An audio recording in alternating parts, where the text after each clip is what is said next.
Oke, selamat pagi. Bertemu lagi dengan Babang Rino di Curanmo. Curhat. Salah. Curanmo.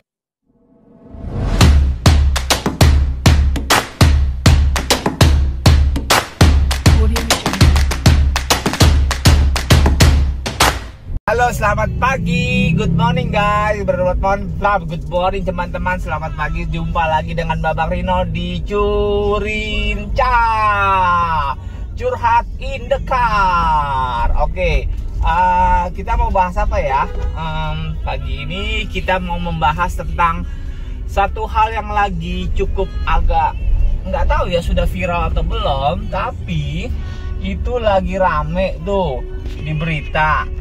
Jadi Kemenak ya, Kementerian Agama itu ada memberikan suatu edaran, intinya adalah parkir sembarangan di depan rumah itu sama dengan hukumnya haram.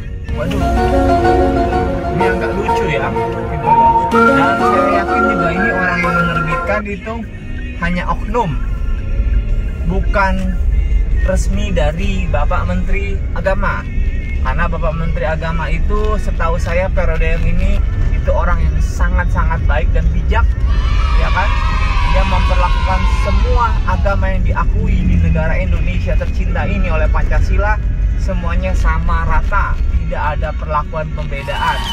Bahkan di salah satu peresmian gereja pun beliau suka hadir, dan bahkan di beberapa lembaga gereja yang belakangan ini sering mengalami diskriminasi, beliau juga turut hadir, memberikan mata, beliau turun tangan langsung untuk memastikan bahwa tidak ada diskriminasi lagi seperti itu. Bahkan beliau memberikan fasilitas kantornya ya, atau aula gedung yang ada di Kemenak untuk dipergunakan bagi jemaat tersebut yang saat ini sedang mengalami konflik diskriminasi di salah satu daerah. Oke, dan saya yakin ini hanyalah perbuatan oknum tertentu saja. Karena kalau dibilang haram ya, dibilang haram nih teman-teman, kita nggak ngebahas soal haram dan nggak haram deh. Itu kembali masalah antara pribadi manusia dengan sang pencipta tentunya.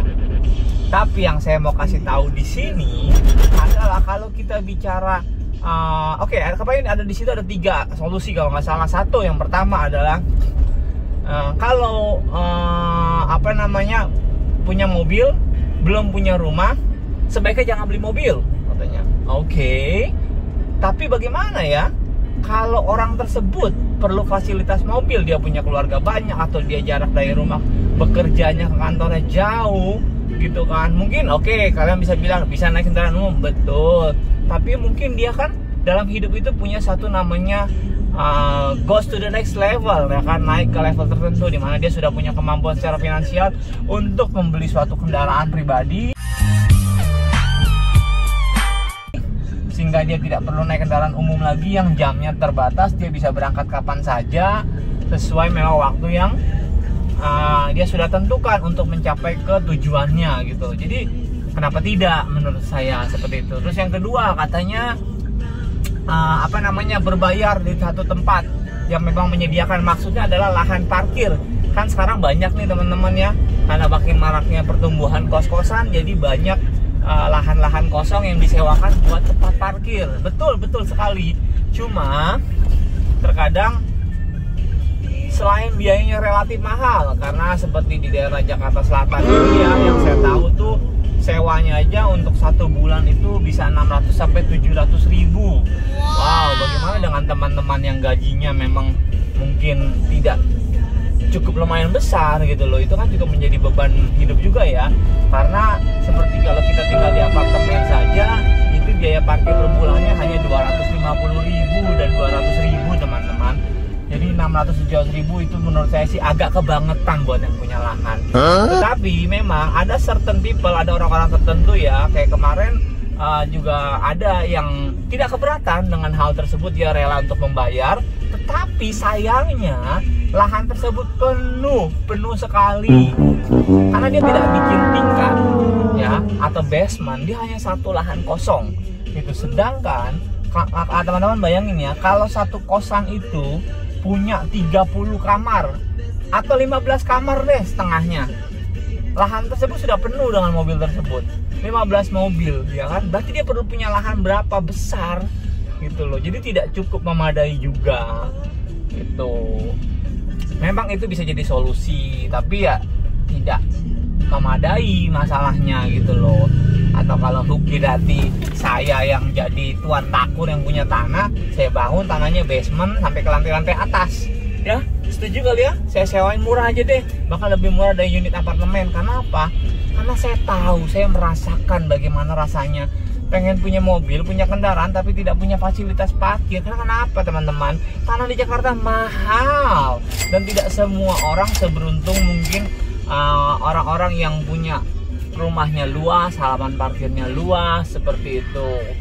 Begitu. Nah, yang ketiga katanya adalah melakukan untuk renovasi rumah, ya kan, sehingga menjadi punya area parkir yang cukup memadai. Bisa terjadi karena beberapa beberapa tempat tinggal seperti di daerah BSD yang saya pernah lihat itu bagus konsep, memang di bawah itu khusus untuk area parkir saja. Jadi tempat tinggalnya itu di lantai di atasnya, lantai 2 itu menjadi lantai satunya, dan next terus naik ke 2 lantai ke atas atau 3 lantai ke atas. Itu bagus sekali sih, dan itu bisa jadi bahan pertimbangan. Saya cukup setuju dan saya harap tapi kedepannya pemerintah tidak mempersulit untuk izin bangunannya. Karena apa? Karena dikit-dikit izin yang suka berkendala. Tapi kalau di komplek-komplek tertentu seperti di area BSD itu mereka sudah bagus tentunya, karena dari developer sudah membentuk seperti itu, jadi tidak ada masalah dengan izin. Tentunya kalian cukup bawa koper dan bawa uang, tentunya langsung bisa menempati tempat tinggal tersebut. Oke. Jadi itu beberapa solusi sih memang. Jadi kita nggak bahas soal beberapa solusi tersebut, tapi sekali lagi saya tidak memihak ke kiri atau ke kanan, baik yang para pemilik mau kendaraan tapi tidak punya fasilitas parkir maupun orang yang menggunakan jalan raya yang merasa terganggu. Karena di situ katanya apa? Dibilang haram karena mengganggu ketertiban umum. Oke, well, let's see. Seperti ini kita lihat nih mobil parkir di depan rumah. Nah, mungkin mereka adalah orang yang tinggal di depan rumahnya sendiri. Ini orang pemilik mobil ini adalah orang yang punya rumah tersebut, betul? Nah, kalau dibilang dia mengganggu ketertiban umum, kenapa harus dibilang mengganggu ketertiban umum? Itu dia rumah tinggalnya sendiri. Kira-kira yang mengganggu itu siapa? Karena kita lewat di sini. Nih, saya mau nganter anak saya sekolah, melewati jalan ini setiap hari. Terus saya merasa terganggu gitu, membuat kemacetan. Hello teman-teman, saya kasih tahu ya, justru kita lah ini yang sering lewat jalan ini setiap hari yang mengganggu ketertiban tempat tinggal dia. Tahu diri sedikit dong teman-teman. Jangan menyalahkan mereka, kita yang tahu diri, orang kita yang lewat jalan depan rumahnya dia kok gitu loh. Jadi yang salah tuh siapa? Hah? Itu yang salah sebenarnya kita, orang kita yang lewat depan rumah dia, tahu diri sendiri. Jangan main menyalahkan, jangan cuma kita berpikir maunya. Oke, yang penting saya jalanan sepi gitu. Emang you siapa? Jalan di atas langit tuh kalau mau sepi, nggak ada hambatan. Coba aja kan di atas aja harus diatur gitu loh sama air traffic center supaya pesawat nggak saling tabrakan. Mana sih ini gitu loh. Kalau dibilang mengganggu ketertiban umum, come on lah, berpikir sekali lagi. Kadang-kadang di komplek rumah kita lewatin rumah orang kok gitu loh. Kenapa kalian harus lewatin pemukiman orang? Kalian aja lewat jalan raya, kecuali dia parkir di jalan raya, saya setuju itu salah. Kalau lewat di rumah nggak salah, yang salah ya kalian, kenapa lewat depan rumah orang gitu loh. Kan bisa lewat jalan biasa, jalan raya lah yang dilewatin ya gitu, orang nggak salah kok. Oke, cukup sekian ya, nanti kita sambung lagi di part berikutnya. Terima kasih.